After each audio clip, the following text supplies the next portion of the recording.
Praise God. ದೇವರು ನಮ್ಮನ್ನು ಆಶೀರ್ವದಿಸಲಿ. ಯೇಸು ಕ್ರಿಸ್ತನ ಹೆಸರಿನಲ್ಲಿ ನಿಮಗೆ ಶುಭಾಶಯಗಳು. ದೇವರ ನಾಮಕ್ಕೆ ಮಹಿಮೆ ಉಂಟಾಗಲಿ. ನಮ್ಮ ಇಂದಿನ ಸಂದೇಶದ ಶೀರ್ಷಿಕೆ ಹೋರಾಡುವುದನ್ನು ನಿಲ್ಲಿಸಿ ವಿರೋಧಿಸಲು ಪ್ರಾರಂಭಿಸಿ. ಇಂದು ನಾವು ಅನೇಕ ವಿಶ್ವಾಸಿಗಳು ನಿರ್ಲಕ್ಷಿಸುವ ಮತ್ತು ಅವರಿಗೆ ತಿಳಿದಿಲ್ಲದಿರುವ ಒಂದು ಸತ್ಯವನ್ನು ಕಲಿಯಲಿದ್ದೇವೆ. ಅದು ದೇವರು ನಮಗೆ ನಮ್ಮ ಜೀವನವನ್ನು ರಕ್ಷಿಸಲು ಹೇಗೆ ಅಧಿಕಾರ ನೀಡಿದ್ದಾನೆ ಎಂಬುದು. ನಮ್ಮಲ್ಲಿ ಹಲವರು ಭಯ, ಗೊಂದಲ, ಪ್ರಲೋಭನಗಳು, ಮನಸ್ಸಿನಲ್ಲಿ ಹಠಾತ್ ಭಾರವಂತಹ ಸಮಸ್ಯೆಗಳನ್ನು ಎದುರಿಸುತ್ತೇವೆ. ಕೆಲವೊಮ್ಮೆ ಇವು ಸಾಮಾನ್ಯ ಜೀವನದ ಸವಾಲುಗಳಾಗಿರಬಹುದು. ಆದರೆ ಕೆಲವೊಮ್ಮೆ ನಮ್ಮ ಶಾಂತಿಯನ್ನು ಕದಡುವುದು ಶತ್ರುಗಳ ಕೆಲಸವಾಗಿರುತ್ತದೆ. ಅನೇಕ ವಿಶ್ವಾಸಿಗಳಿಗೆ ಹೇಗೆ ಇದು ಪ್ರತಿಕ್ರಿಯಿಸಬೇಕು ಎಂದು ತಿಳಿದಿಲ್ಲ. ಅವರು ಮೌನವಾಗಿರುತ್ತಾರೆ ಮತ್ತು ಬೆಳೆಯುತ್ತಾರೆ. ಇತರರು ಗಂಭೀರವಾದ ಆತ್ಮೀಯ ಜೀವನವನ್ನು ನಡೆಯದೆ ಎಲ್ಲವನ್ನೂ ಖಂಡಿಸಲು ಪ್ರಾರಂಭಿಸುತ್ತಾರೆ ಮತ್ತು ಅದೇ ಪರಿಹಾರ ಎಂದು ಭಾವಿಸುತ್ತಾರೆ. ವಿವೇಚನೆ ಇಲ್ಲದೆ ನಾವು ಅಸಮತೋಲಿತ ಆಧ್ಯಾತ್ಮಿಕ ಜೀವನವನ್ನು ನಡೆಸುತ್ತೇವೆ. ದೇವರು ನಮ್ಮನ್ನು ಭಯಭೀತರಾಗಿ ಮತ್ತು ಮೌನವಾಗಿರಿ ಅಥವಾ ಅಜಾಗರೂಕತೆಯಿಂದ ಬದುಕಲು ಕರೆಯಲಿಲ್ಲ. ಯೇಸುದೇವರು ಯೋಹಾನ 10:10 ಹೇಳಿದರು, ಕಳ್ಳನು ಕದ್ದುಕೊಳ್ಳುವುದಕ್ಕೂ ಕೊಲ್ಲುವುದಕ್ಕೂ ಹಾಳು ಮಾಡುವುದಕ್ಕೂ ಮಾತ್ರ ಬರುತ್ತಾನೆ. ಸೈತಾನನ ನಿಜವಾದ ಕೆಲಸವನ್ನು ಬಹಿರಂಗಪಡಿಸಲು ಯೇಸುದೇವರು ಇದನ್ನು ಹೇಳಿದನು. ಸೈತಾನನು ಮೊದಲಿಗೆ ನಾಶ ಮಾಡಲು ಬರುವುದಿಲ್ಲ. ಅವನು ಸದ್ದಿಲ್ಲದೆ ನಮ್ಮ ಶಾಂತಿ, ಸತ್ಯ ಮತ್ತು ನಂಬಿಕೆ ಕದಿಯುತ್ತಾನೆ. ನಂತರ ನಮ್ಮ ಭರವಸೆ, ಸಂತೋಷ, ಸಂಬಂಧಗಳನ್ನು ಕೊಲ್ಲುತ್ತಾನೆ ಮತ್ತು ಆಧ್ಯಾತ್ಮಿಕವಾಗಿ ಸಂಪೂರ್ಣವಾಗಿ ನಾಶ ಮಾಡುತ್ತಾನೆ. ನಾವು ಮೋಸ ಹೋಗದಂತೆ ಸೈತಾನನ ಈ ಮಾದರಿಯನ್ನು ಗುರುತಿಸಬೇಕೆಂದು ಯೇಸು ಬಯಸುತ್ತಾನೆ. ಪ್ರತಿಯೊಂದು ದಾಳಿಯು ಸ್ವಾಭಾವಿಕವಲ್ಲ, ಆದರೆ ಕೆಲವಕ್ಕೆ ಆಧ್ಯಾತ್ಮಿಕ ಬೇರುಗಳಿದೆ. ಇದರ ಬಗ್ಗೆ ಇಂದು ನಾವು ಕಲಿಯೋಣ. ನಮ್ಮ ಶತ್ರು ಕೆಲಸ ಮಾಡುತ್ತಿದ್ದಾನೆ ಎಂದು ನಮಗೆ ಹೇಗೆ ಗೊತ್ತು? 1 ಪೇತ್ರನು 5:8 ಬರೆದಿದೆ, ಸ್ವಸ್ಥಚಿತ್ತರಾಗಿರಿ, ಎಚ್ಚರವಾಗಿರಿ. ನಿಮ್ಮ ವಿರೋಧಿಯಾಗಿರುವ ಸೈತಾನನು ಗರ್ಜಿಸುವ ಸಿಂಹದಂತೆ ಯಾರನ್ನು ನುಂಗಿಲಿ ಎಂದು ಹುಡುಕುತ್ತಾ ತಿರುಗುತ್ತಾನೆ. ಯಾರನ್ನು ನುಂಗಿಲಿ ಎಂದು ಹುಡುಕುತ್ತಾ ತಿರುಗುತ್ತಾನೆ ಅಂದ. ಈ ಯಾರನ್ನು ಯಾರು? ಸೈತಾನನು ಯಾರನ್ನು ನುಂಗುತ್ತಾನೆ? ಈ ವ್ಯಕ್ತಿ ಆಧ್ಯಾತ್ಮಿಕವಾಗಿ ಅಸಡೆಗೊಂಡಿರುವ ವಿಶ್ವಾಸಿ, ಅಜಾಗರೂಕ ವ್ಯಕ್ತಿ, ಅರಿವಿಲ್ಲದ ವ್ಯಕ್ತಿ, ನಂಬಿಕೆ ಇಲ್ಲದ ವ್ಯಕ್ತಿ. ನಂಬಿಕೆ ಇದೆ ಆದರೂ ಕಂಪ್ಲೀಟ್ ನಂಬಿಕೆ ಇಲ್ಲ. ಲೌಕಿಕ ವ್ಯಕ್ತಿ ಅಥವಾ ಸೋಮಾರಿ ವ್ಯಕ್ತಿ. ಇಂಥವರಿಗೆ ಅವನು ಮೋಸ ಮಾಡುತ್ತಾನೆ. ಶತ್ರು ಸಾಮಾನ್ಯವಾಗಿ ನಮ್ಮ ಮನಸ್ಸಿನ ಮೂಲಕ ನಮ್ಮ ದಾಳಿಯನ್ನು ಪ್ರಾರಂಭಿಸುತ್ತಾನೆ. ಒತ್ತಡ ಆಲೋಚನೆಗಳ ಮೂಲಕ. ಒತ್ತಡದಲ್ಲಿ ಶತ್ರುಗಳು ನಮ್ಮ ಶಾಂತಿಯನ್ನು ಅಲುಗಾಡಿಸಲು, ನಮ್ಮ ಮನಸ್ಸು ಮತ್ತು ನಂಬಿಕೆಯನ್ನು ದುರ್ಬಲಗೊಳಿಸಲು ಭಯ, ಆತಂಕ, ಸಂದೇಹ, ವೈಫಲ್ಯ, ಅಪರಾಧಿ ಭಾವನೆ, ಉಂಡಿತನ ಆಲೋಚನೆಗಳು ಹೆಚ್ಚಾಗಿ ಬೆಳೆಸುತ್ತಾನೆ. ಆದರೆ ಆ ಭಾವನೆಗಳನ್ನು ನಿರ್ಲಕ್ಷಿಸಬಾರದು. ಈ ಭಾವನೆಗಳೆಲ್ಲ ನಮ್ಮೊಳಗೆ ಬರುತ್ತದೆ. ಸಮಾಧಾನ ಇಲ್ಲದೆ ಏನೇನು ಭಾವನೆಗಳು ಬಂದರೆ ನಾವದು ನಿರ್ಲಕ್ಷಿಸಬಾರದು. ಅವುಗಳನ್ನು ತಿರಸ್ಕರಿಸಿ ಮತ್ತು ಅವುಗಳನ್ನು ದೇವರ ವಾಕ್ಯಗಳಿಂದ ನಾವು ಬದಲಾಯಿಸಬೇಕು. ಅವುಗಳಿಗೆ ಭಯಪಡಬಾರದು. ಭಯಕ್ಕೆ ಹೆದರುವುದು ಅದಕ್ಕೆ ಶಕ್ತಿಯನ್ನು ನೀಡುತ್ತದೆ. ನಮ್ಮ ಒಳಗಡೆ ಏನಿರಬೇಕು? ಯಾವಾಗಲೂ ಶಾಂತಿ ಇರಬೇಕು. ಆದರೆ ಮಾತ್ರ ದೇವರು ನಮ್ಮೊಳಗೆ ಇರುವುದು. ಆದರೆ ನಮಗೆ ಶಾಂತಿ ಇರುತ್ತದ? ಯಾವಾಗಲೂ ಇಲ್ಲ. ನಮಗೊಂದೊಂದು ನಕಾರಾತ್ಮಕ ಭಾವನೆಗಳು, ಪಾಪದ ಭಾವನೆಗಳು ಎಲ್ಲ ಬರ್ತದೆ. ಅದೆಲ್ಲ ನಾವು ದೇವರ ವಾಕ್ಯದೊಂದಿಗೆ ನಾವು ಬದಲಾಯಿಸಿ ನಮ್ಮ ಮನಸ್ಸಿನಲ್ಲಿ ಶಾಂತಿ ಇರಬೇಕು. ಕ್ರಿಸ್ತನಲ್ಲಿ ಉಳಿಯುವುದು ಒಂದು ಭಾವನೆ ಅಲ್ಲ. ನಾವೆಲ್ಲ ಕ್ರಿಸ್ತನಲ್ಲಿ ಬಂದಿದ್ದೇವೆ. ಆದರೆ ನಾವು ಕ್ರಿಸ್ತನಿಂದ ಹೋಗಬೇಕು. ಅದಕ್ಕೆ ಒಬ್ಬರು ಯಾವಾಗಲೂ ಪ್ರಯತ್ನಿಸುತ್ತಾರೆ ಎಂದು ನೀವು ತಿಳ್ಕೊಳ್ಳಬೇಕು. ನಾನು ಇಂಗ್ಲಿಷ್ ಮೆಸೇಜಲ್ಲಿ ಹೇಳಿದೆ, ಈ ಆಧ್ಯಾತ್ಮಿಕ ಸತ್ಯಗಳೆಲ್ಲ ನಡೆಯುತ್ತಾ ಇದೆ ದೇವರ ಮಕ್ಕಳೇ. ಕಾಣದ ಮಂಡಲದಲ್ಲಿ ಇದೆಲ್ಲ ನಡೆಯುತ್ತಾ ಇದೆ. ನಮಗದು ಹೇಗೆ ಗೊತ್ತು? ಆಧ್ಯಾತ್ಮಿಕ ಬುಕ್ಗಳಿಂದ ಮಾತ್ರ ನಮಗೆ ಗೊತ್ತಿದೆ. ಬೈಬಲಿಂದ. ಬೈಬಲಲ್ಲಿ ಏನು ಬರೆದಿದೆ? ಬೈಬಲಲ್ಲಿ ಬರೆದಿರುವುದು ಒಂದು ಶಿಷ್ಯವಿನಂತೆ ನಾವು ಕಣ್ಣು ಮುಚ್ಚಿಕೊಂಡು ಬೈಬಲಲ್ಲಿ ಏನು ಬರೆದಿದೆ ಅವು ವಿಶ್ವಾಸ ಮಾಡಬೇಕು. ಇದೆಲ್ಲ ಸತ್ಯ ಅಲ್ಲವೇ? ನಾವು ಒಂದೊಂದು ಸಬ್ಜೆಕ್ಟು ಅದನ್ನ ಬುಕ್ಕಿನಿಂದ ನಾವು ಕಲಿಯುತ್ತೇವೆ. ಲೋ ಬುಕ್ಕಿಂದ ನಾವು ಕಲಿಯುತ್ತೇವೆ. ಅಕೌಂಟೆನ್ಸಿ ಆದರೆ ಅಕೌಂಟೆನ್ಸಿ ಬುಕ್ಕಿಂದ ಕಲಿಯುತ್ತೇವೆ. ಮ್ಯಾಥ್ಸ್ ಆದರೆ ಮ್ಯಾಥ್ಸ್ ಬುಕ್ಕಿಂದ ಕಲಿಯುತ್ತೇವೆ. ಅಲ್ಲಾಂದರೆ ಮೆಡಿಕಲ್ ಆದರೆ ಮೆಡಿಕಲ್ ಬುಕ್ಕಿಂದ ಕಲಿಯುತ್ತೇವೆ ಅಲ್ಲವೇ? ಅದೇ ಥರ ಆಧ್ಯಾತ್ಮಿಕ ಸತ್ಯಗಳು ಎಲ್ಲಿಂದ ನಾವು ಕಲಿಯುತ್ತೇವೆ? ಬೈಬಲಿಂದ. ಸೊ ಬೈಬಲ್ ನೀವು ಓದಬೇಕು, ಬೈಬಲಲ್ಲಿ ಬರೆದಿರುವುದು ನೀವು ಅಂಡರ್ಸ್ಟ್ಯಾಂಡ್ ಮಾಡಬೇಕು. ನಿಮ್ಮ ಪಾಸ್ಟರನ್ನು ದೇವರು ನೇಮಿಸಿದ್ದಾರೆ ಟೀಚರ್ ಆಗಿ ನಿಮಗೆ ಟೀಚ್ ಮಾಡಿ ಕೊಡುವುದಕ್ಕೆ. ನೀವು ಸ್ಕೂಲು ಕಾಲೇಜು ಹೋಗಿದರೆ ಟೀಚರ್ಸ್ ಇರ್ತಾರೆ, ನೀವು ಓದಿದರೆ ಅದು ಅರ್ಥವಾಗುವುದಿಲ್ಲ, ಅವರು ಪಾಠ ಮಾಡಿದರೆ ನಿಮಗೆ ಅರ್ಥವಾಗುತ್ತದೆ ಅಲ್ಲವೇ? ಅದೇ ತರ ದೇವರು ಪಾಸ್ಟರ್ಸ್ನ ಅಭಿಷೇಕ ಮಾಡಿ, ಟೀಚರ್ಸ್ನ ಅಭಿಷೇಕ ಮಾಡಿ ನಿಮಗೆ ಹೇಳಿಕೊಡ್ತಾರೆ. ಅವರು ಹೇಳುವುದನ್ನು ನೀವು ಅಂಡರ್ಸ್ಟ್ಯಾಂಡ್ ಮಾಡಿ ನೀವು ಅದು ಒಬೆ ಮಾಡಬೇಕು. ಇಲ್ಲದಿದ್ದರೆ ನಿಮ್ಮ ತಿಳುವಳಿಕೆಯಲ್ಲೇ ಜೀವನ ಮಾಡಿದರೆ ನೀವು ಚರ್ಚ್ ಬರುವುದಕ್ಕೂ ಪಾಸ್ಟರ್ನ ಬೋಧನೆ ಕೇಳಿಸ್ಕೊಳ್ಳುವುದಕ್ಕೂ ಏನು ಪ್ರಯೋಜನ ಇಲ್ಲ ಅಲ್ಲವೇ? ಅರ್ಥ ಮಾಡಿಕೊಳ್ಳಿ. ಸೊ ನಮಗೆ ಒಂದು ಶತ್ರು ಇದೆ, ಅವನು ಹೇಗೆ ವರ್ತಿಸುತ್ತಾನೆ ಅಂತ ಬೈಬಲ್ ಬರೆದಿರುವುದು ನಾವು ಅರ್ಥ ಮಾಡಿಕೊಳ್ಳಬೇಕು. ಸೊ ಕ್ರಿಸ್ತನಲ್ಲಿ ಉಳಿಯುವುದು ಒಂದು ಭಾವನೆ ಅಲ್ಲ, ಅದು ನಿರಂತರ ಅವಲಂಬನೆ. ದೇವರ ಹತ್ರ ಅವಲಂಬಿಸಬೇಕು ಯಾವಾಗಲೂ. ಅದಕ್ಕೆ ನಮಗೆ ದಿನವಿಡೀ ಸಣ್ಣ ಸಣ್ಣ ಪ್ರಾರ್ಥನೆಗಳು ಬೇಕು, ದಿನವಿಡೀ ನಾವು ವಚನಗಳನ್ನು ಧ್ಯಾನಿಸಬೇಕು, ಸಣ್ಣ ಸಣ್ಣ ವಿಧೇಯತೆ ನಾವು ನಿರ್ಲಕ್ಷಿಸಬಾರದು.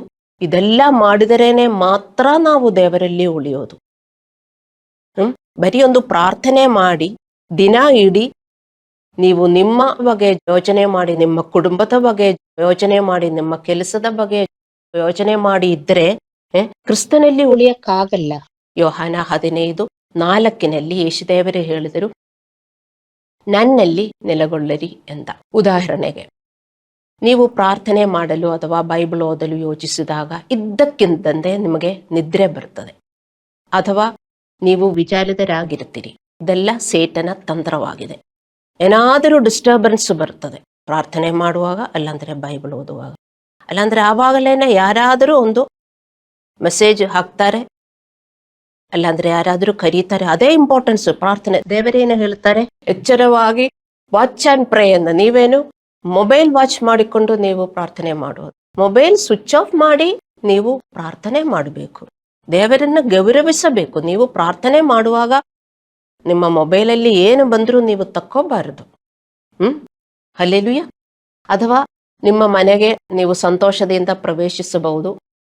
ಕೆಲವೇ ನಿಮಿಷಗಳಲ್ಲಿ ವಾತಾವರಣ ಬದಲಾಗುತ್ತದೆ. ಸಣ್ಣ ಸಮಸ್ಯೆಗಳು ದೊಡ್ಡ ವಾದಗಳಾಗಿ ಬದಲಾಗಬಹುದು. ಕೋಪವನ್ನು ಕೆರಳಿಸುವ ಈ ಹಠಾತ್ ಪರಿಸ್ಥಿತಿಯು ಕುಟುಂಬ ಮತ್ತು ಚರ್ಚಿನಲ್ಲಿನ ಐಕ್ಯತೆಯನ್ನು ಮುರಿಯುವ ಸೇಟನನ ಒಂದು ಮಾರ್ಗವಾಗಿದೆ. ಅಂತಹ ಸಮಯದಲ್ಲಿ ನೀವು ಪ್ರಾರ್ಥಿಸಬೇಕು, ದೇವರೇ, ಈ ಕ್ಷಣವನ್ನು ನಾನು ನಿನಗೆ ಸಮರ್ಪಿಸುತ್ತೇನೆ. ಕೋಪ, ಹೆಮ್ಮೆ ಮತ್ತು ನೋವು ನಾನು ನಿರಾಕರಿಸುತ್ತೇನೆ. ನನ್ನನ್ನು ನಿಯಂತ್ರಿಸಲು ನನಗೆ ಶಕ್ತಿಯನ್ನು ಕೊಡು. ನಿನ್ನ ಶಾಂತಿಯಿಂದ ನನ್ನ ಹೃದಯವನ್ನು ಆಳಲಿ. ಈ ಪ್ರಾರ್ಥನೆಯನ್ನು ನೀವು ನಿರಂತರವಾಗಿ ಪ್ರಾರ್ಥಿಸಬೇಕು. ನಾನೇನು ಹೇಳಿದೆ? ದೇವರ ಹತ್ರ ಇರಬೇಕಂದ್ರೆ ಒಂದು ಚಿಕ್ಕ ವಿಷಯ ಅಲ್ಲ. ಮತ್ತೆ ಆಗಾಗ ಶತ್ರು ಅದೇ ಪ್ರಲೋಭನೆಗಳನ್ನು ಮತ್ತೆ ಮತ್ತೆ ತರ್ತಾನೇ ಇರುತ್ತದೆ ಅಲ್ಲವೇ? ಸೇಮ್ ಪ್ರಲೋಭನೆಗಳೇ ನಮಗೆ ಬರುತ್ತದೆ. ಮತ್ತು ನಮಗೇನು ಕಂಟ್ರೋಲ್ ಇಲ್ಲದಿದ್ದರೆ ಅದು ಹೆಚ್ಚಾಗುತ್ತದೆ. ಒಂದು ಸ್ವಲ್ಪ ದಾರಿ ಕೊಟ್ಟು ಅದೊಂದು ಭದ್ರಕೋಟೆಯಾಗುತ್ತದೆ.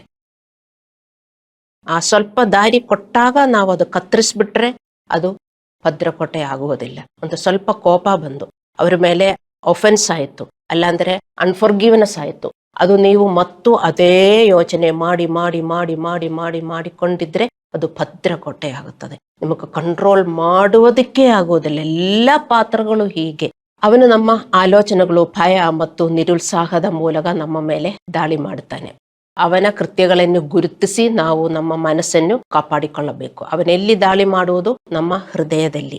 ಸೇಟನನ ದೈನಂದಿನ ದಾಳಿಯನ್ನು ನೀವು ಹೇಗೆ ಅರ್ಥ ಮಾಡಿಕೊಳ್ಳುತ್ತೀರಿ? ಅದು ಸೇಟನನ ದಾಳಿ ಎಂದು ನಿಮಗೆ ಹೆಂಗೆ ಅರ್ಥವಾಗುವುದು? ಶಕ್ತಿಯನ್ನು ಕದಿಯುವ, ದೇವರ ಸತ್ಯವನ್ನು ವಿರೋಧಿಸುವ ಮತ್ತು ನಿಮ್ಮ ನಂಬಿಕೆಯನ್ನು ದುರ್ಬಲಗೊಳಿಸುವ ಆಲೋಚನೆಗಳನ್ನು ವಿವೇಚಿಸುವ ಮೂಲಕ ನೀವು ಸೇಟನನ ದೈನಂದಿನ ದಾಳಿಯನ್ನು ಅರ್ಥ ಮಾಡಿಕೊಳ್ಳಬೇಕು. ನಂತರ ನಾವು ತಕ್ಷಣವೇ ಆ ಆಲೋಚನೆಯನ್ನು ವಿರೋಧಿಸಬೇಕು. ದೇವರ ವಾಕ್ಯದ ವಿರುದ್ಧ ಏನೇ ನಿಮ್ಮ ಮನಸ್ಸಲ್ಲಿ ಬಂದರೂ ಅದು ಸೇಟನ ದಾಳಿ ಎಂದು ನೀವು ಅರ್ಥ ಮಾಡಿಕೊಳ್ಳಬೇಕು. ನಾವು ಆಗಾಗ್ಗೆ ನಿರುತ್ಸಾಹಗೊಳ್ಳುತ್ತೇವೆ ಅಲ್ಲವೇ? ನಿರುತ್ಸಾಹಗೊಂಡು ಶಕ್ತಿಯನ್ನು ಕಳೆದುಕೊಂಡಾಗ ತಕ್ಷಣ ನೀವು ಪ್ರಾರ್ಥಿಸಬೇಕು, ಕರ್ತನೇ ನನಗೆ ಸಹಾಯ ಮಾಡು, ನನಗೆ ಶಕ್ತಿ ನೀಡು. ನಾವು ಪ್ರಾರ್ಥಿಸಿದರೆ ನಮಗೆ ಶಕ್ತಿ ಬರ್ತದೆ. ಪ್ರಾರ್ಥಿಸಲಿಲ್ಲದಿದ್ದರೆ ನಾವು ಹಂಗೆ ನಮಗೆ ನೆಗೆಟಿವ್ ಇನ್ನು ಆಗುತ್ತೆ. ನೀವು ಪ್ರಾರ್ಥಿಸಿ ನೋಡಿ, ನೀವು ಪ್ರಾರ್ಥಿಸುತ್ತಾ ಇಲ್ಲ, ಅದಕ್ಕೆ ಏನೇ ಬಂದ್ರು, ಒಂದು ಭಯ ಬಂದ್ರು, ದೇವರೇ ನನಗೆ ತುಂಬಾ ಭಯ ಆಗ್ತಾ ಇದೆ, ದೇವರೇ ನನ್ನನ್ನು ಸಹಾಯಿಸಿ ಎಂದು ಹೇಳಿದ್ರೆ ಆ ಭಯ ಹೋಗ್ಬಿಡ್ತದೆ. ಅಲ್ಲಾಂದ್ರೆ ಏನೇ ಬಂದ್ರು, ನನಗೆ ತುಂಬಾ ನಿರಾಸೆ ಆಯ್ತು, ನನಗೆ ಜೀವನ ಮಾಡಬೇಕು ಅಂದೇ ಅನಿಸ್ತಾ ಇಲ್ಲ, ನಮಗೆ ಸಾಯಿಸಕ್ಕಾಗತ್ತಾ? ಇಲ್ವಲ್ಲ, ನಮಗೂ ಬದುಕಬೇಕಲ್ಲ. ದೇವರೇ ನಾನು ಬದುಕುವ ಕಾಲ ಎಲ್ಲ ನಾನು ಆರೋಗ್ಯಪೂರ್ಣವಾಗಿ, ಖುಷಿಯಿಂದ, ಸಮಾಧಾನದಿಂದ ಬದುಕಬೇಕು, ನಾನು ಪ್ರತಿದಿನ ಎಂಜಾಯ್ ಮಾಡಬೇಕು, ದೇವರೇ ನನ್ನನ್ನು ಸಹಾಯ ಮಾಡಿ ಎಂದು ನೀವು ಪ್ರಾರ್ಥಿಸಿದರೆ ನಿಮಗೆ ಅನುಭವವಾಗತ್ತೆ, ನಿಮಗೆ ಆ ಶಕ್ತಿ ಬರ್ತದೆ. ಆದರೆ ನಾವು ಪ್ರಾರ್ಥಿಸುತ್ತಾ ಇಲ್ಲದಿದ್ದರೆ ನಮ್ಮ ಶಕ್ತಿಯನ್ನು ಹೋಗ್ಬಿಡ್ತದೆ.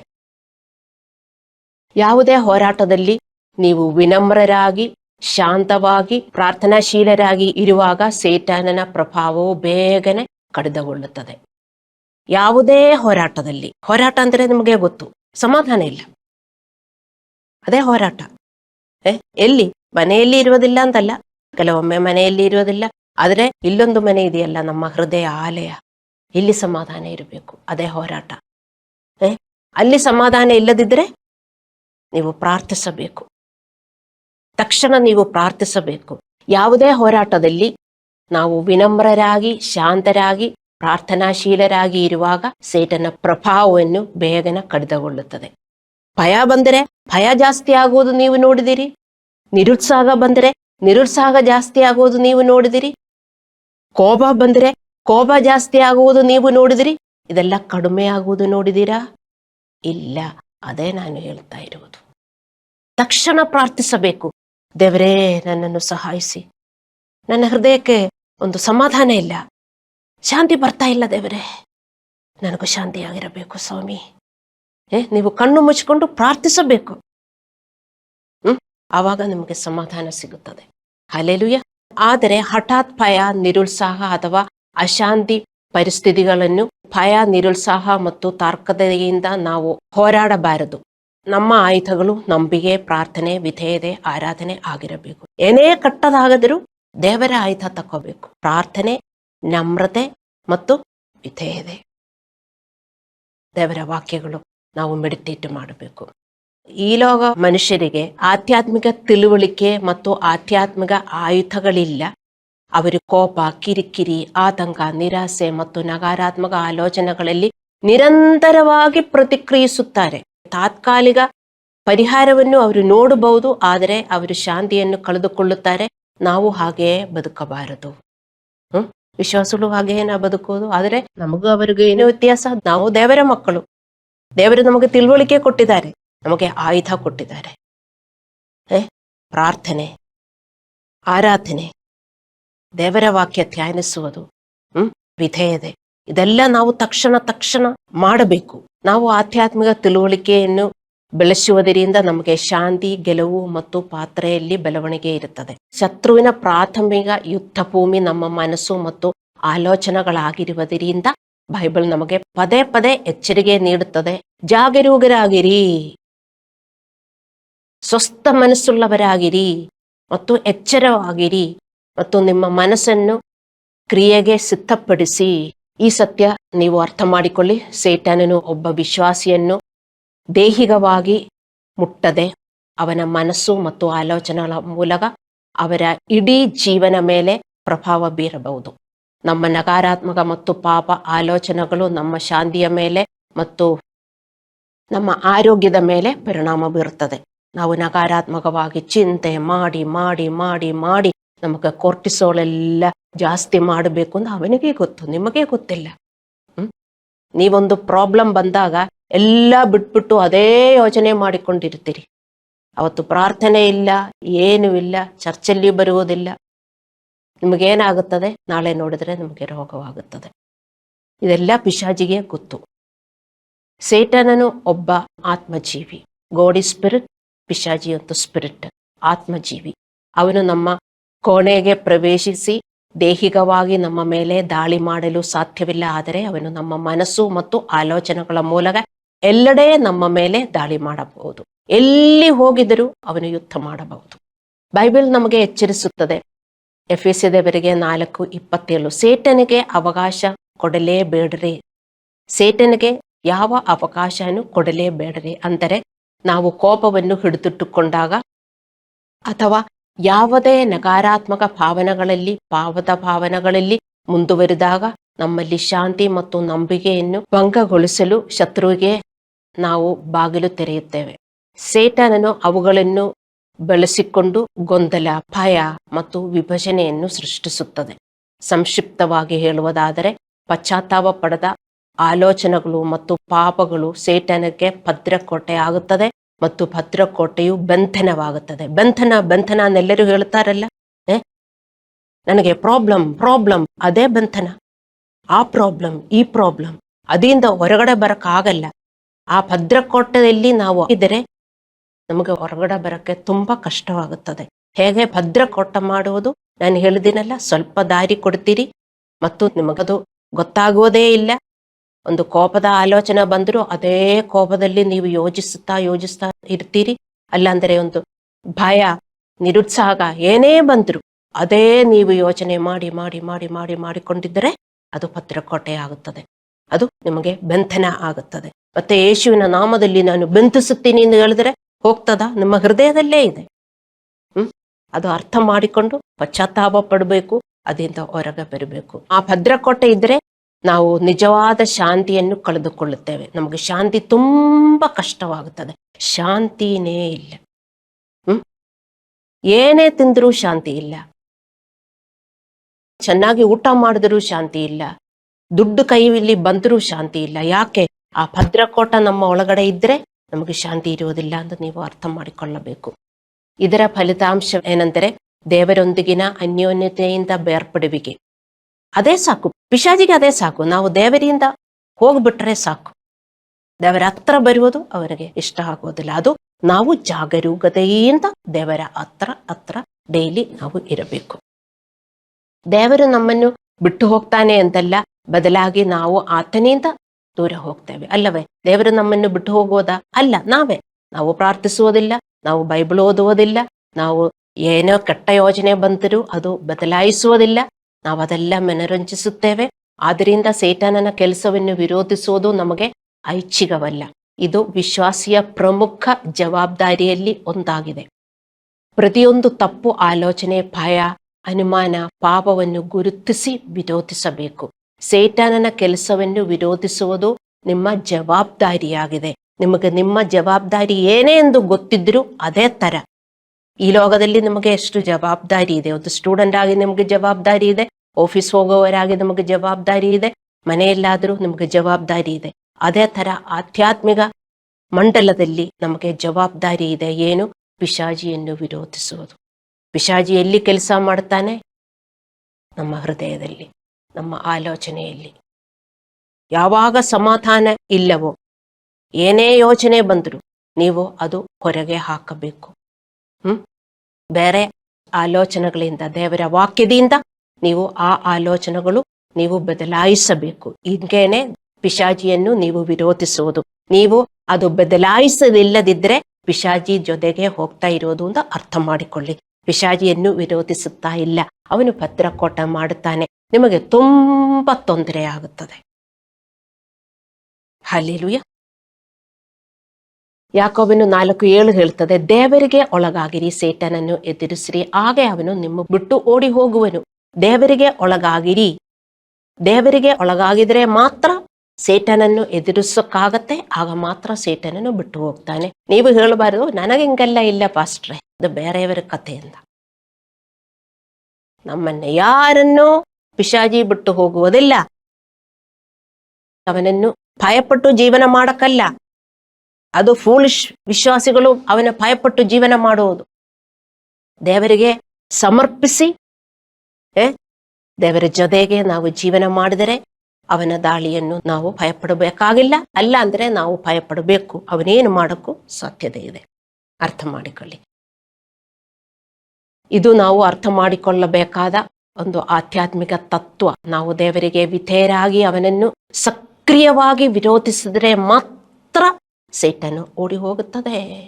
ಸಕ್ರಿಯವಾಗಿ ವಿರೋಧಿಸಬೇಕು. ನಕಾರಾತ್ಮಕ ಆಲೋಚನೆ ಬರ್ತದೆ. ನಿಮ್ಮ ಮಗ ಚೇಂಜ್ ಆಗುವುದಿಲ್ಲ, ನಿಮ್ಮ ಮಗಳು ಚೇಂಜ್ ಆಗುವುದಿಲ್ಲ, ನಿಮ್ಮ ಗಂಡ ಚೇಂಜ್ ಆಗುವುದಿಲ್ಲ, ಹಿಂಗೆಲ್ಲ ಬರ್ತದೆ. ಆವಾಗ ಎಲ್ಲ ನಿಮ್ಮ ಮನಸ್ಸಿನಲ್ಲಿ ಆಪೋಸಿಟ್, ದೇವರ ವಾಕ್ಯದ ಪ್ರಕಾರ ಆಪೋಸಿಟ್ ಆಗಿ ನೀವು ಮಾತನಾಡಬೇಕು ದೇವರ ಮಕ್ಕಳೇ. ಇಲ್ಲದಿದ್ದರೆ ನಿಮ್ಮ ದಾಳಿ ತುಂಬಾ ಆಗತ್ತದೆ. ಚಿಕ್ಕ ಮಕ್ಕಳಾದರೂ ದೊಡ್ಡ ಮಕ್ಕಳಾದರೂ ಯಾರೇ ಆದರೂ ಇದು ಮಾಡುತ್ತಾ ಇರಬೇಕು.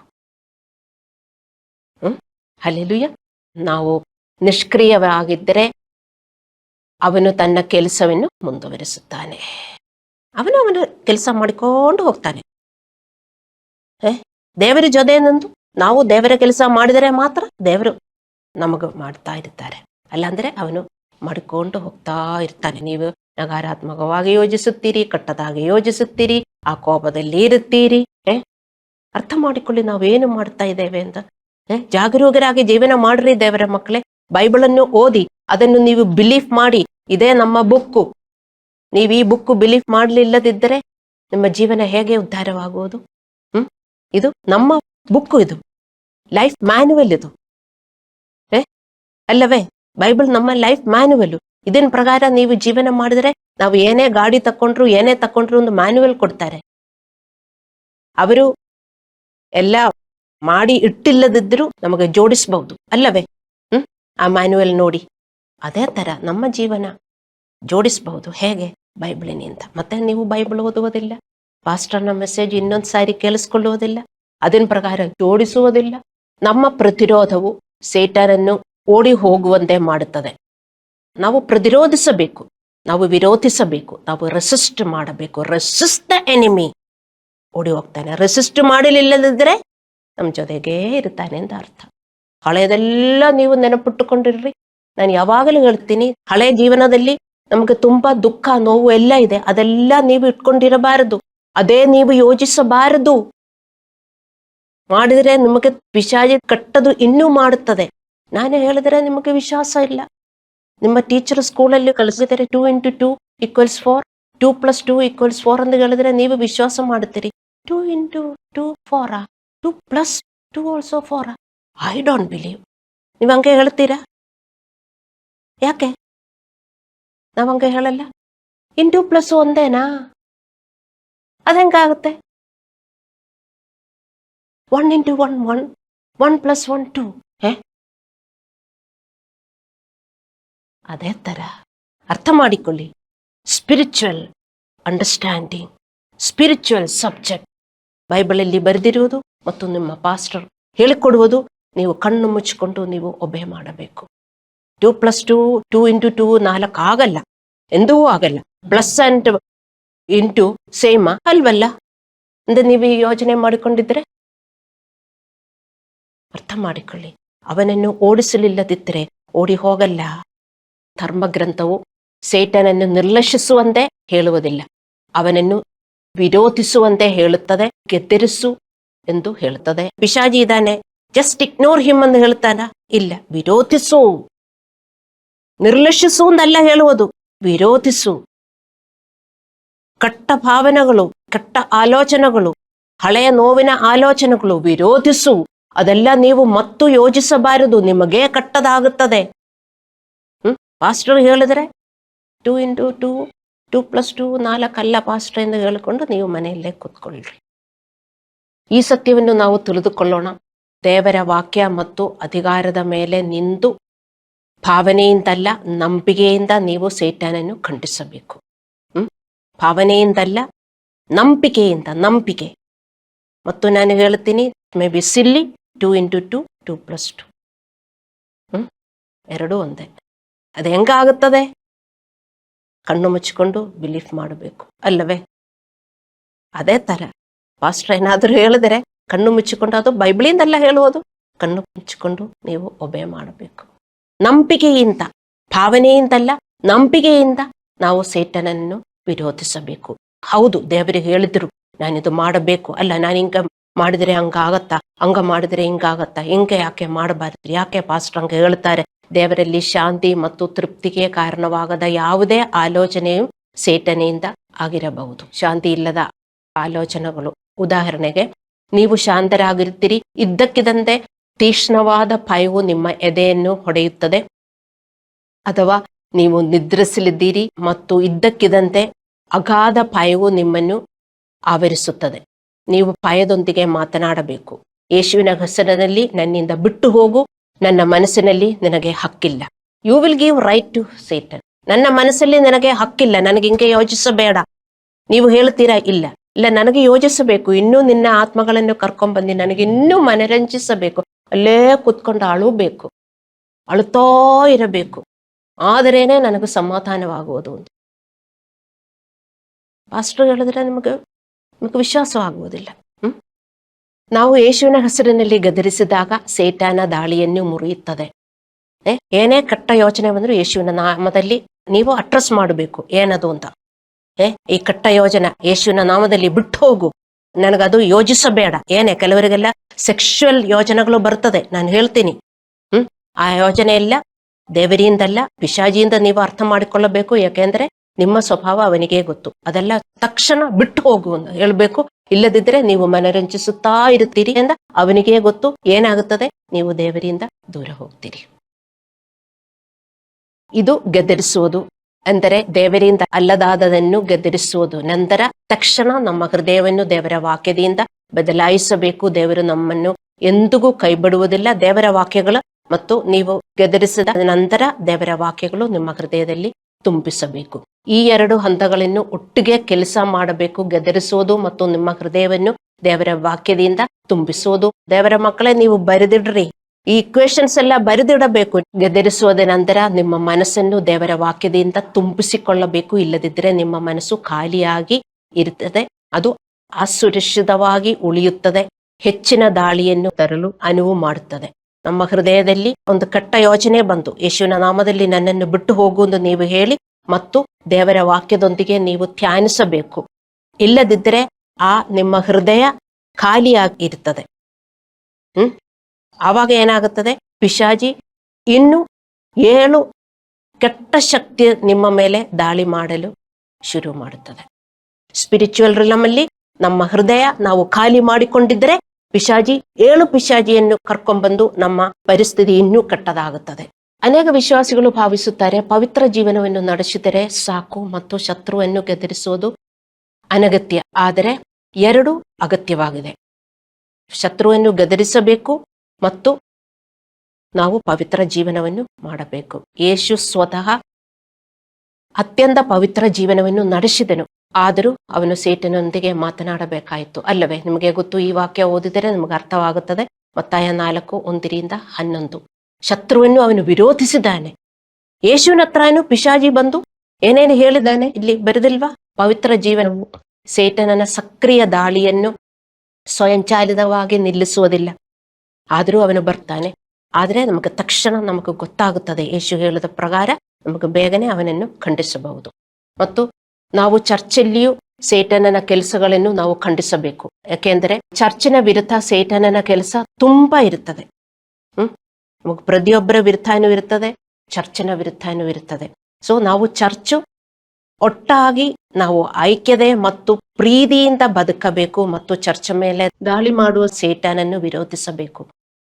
ನಮ್ಮ ಪ್ರತಿಯೊಬ್ಬರ ಮೇಲೇನೂ ಇದೆ, ಚರ್ಚಿನ ಮೇಲೇನೂ ಇದೆ. ಅರ್ಥ ಮಾಡಿಕೊಳ್ಳಿ, ಚರ್ಚ್ ಉದ್ಧಾರವಾಗಬಾರದು, ನಾವೊಬ್ಬೊಬ್ಬರು ಉದ್ಧಾರವಾಗಬಾರದು, ಚರ್ಚಲ್ಲಿ ಹೊಸಬರು ಬರಬಾರದು, ಮೆಸೇಜನ್ನು ತುಂಬ ಜನರಲ್ಲಿ ಹೋಗಬಾರದು. ಇದಕ್ಕೆಲ್ಲ ಪಿಶಾಚಿ ವರ್ತಿಸುತ್ತಾನೆ.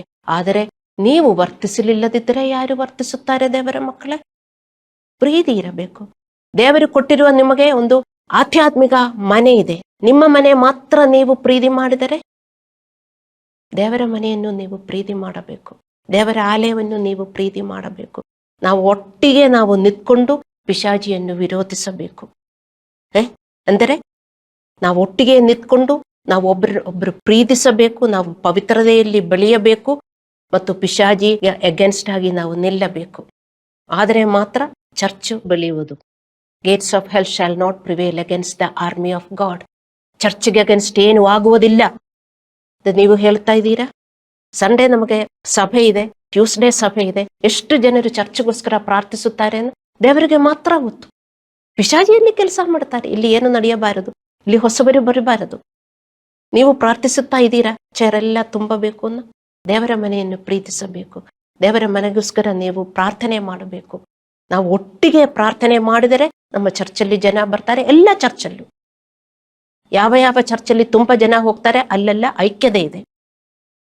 ಚರ್ಚ್ ಪ್ರೀತಿಸುವವರು ಆ ಚರ್ಚಲ್ಲಿ ಇರ್ತಾರೆ. ಅದಕ್ಕೆ ಚರ್ಚ್ ವಿರೋಧಿಸುವುದಕ್ಕೆ ತುಂಬಾ ಜನ ಇರ್ತಾರೆ. ನಿಮ್ಮ ಮನೆಯನ್ನು, ನಿಮ್ಮ ಜೀವನವನ್ನು ನೀವು ಪ್ರೀತಿಸುತ್ತಾ ಇದ್ದೀರಿ.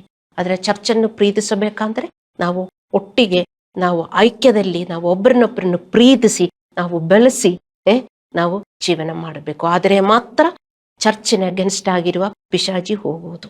ಪಿಶಾಚಿಗೆ ಹೋಗೋದಲ್ಲ, ಅವನು ದಾಳಿ ಮಾಡ್ತಾನೆ ಇರ್ತಾನೆ, ಸಾಯುವ ತನಕನೂ ಅವನು ಮಾಡ್ತಾನೆ ಇರ್ತಾನೆ, ಆದರೆ ಅವನು ಸಕ್ಸಸ್ ಆಗುವುದಿಲ್ಲ.